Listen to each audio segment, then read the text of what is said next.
এটাকে এক কথায় বলা হয় এস এন। এই পুরো কথাটাকে কি বলা হয়? এস এন, ঠিক আছে।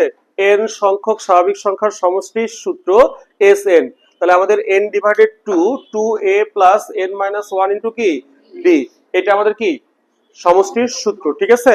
আচ্ছা, আমরা আগে থেকেই জানি এ হলো প্রথম পদ, আমাদের পদ সংখ্যা কি এন, আর আমাদের সাধারণ অন্তর কি ডি। এখন আমরা আমাদের প্রশ্ন দেখব। আমাদের প্রশ্নে কি বলা আছে?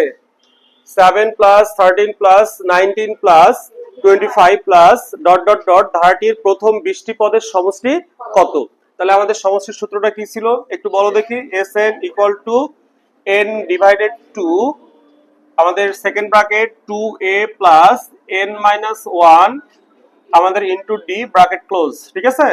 আচ্ছা, এখন আমরা যদি প্রশ্নটা দেখি, এখানে আমাদের প্রথম পদ এ ইকুয়াল টু কত 7, আমাদের সাধারণ অন্তর ডি, তার মানে 13 থেকে 7 বাদ দিব, তাহলে কত হবে 6 হবে। তারপরে আমাদের হচ্ছে এবার কার মান, এন এর মান, আমাদের কয়টা পদের সমষ্টি চাইছে?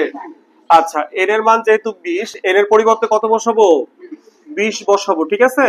তাহলে আমাদের এন এর পরিবর্তে বসবে 20, যেখানে যেখানে এন আছে 20, তাহলে 2 ইনটু এ মানে কত 7, আর এন এর পরিবর্তে 20 মাইনাস 1 আর আমাদের কি 6 ব্র্যাকেট ক্লোজ।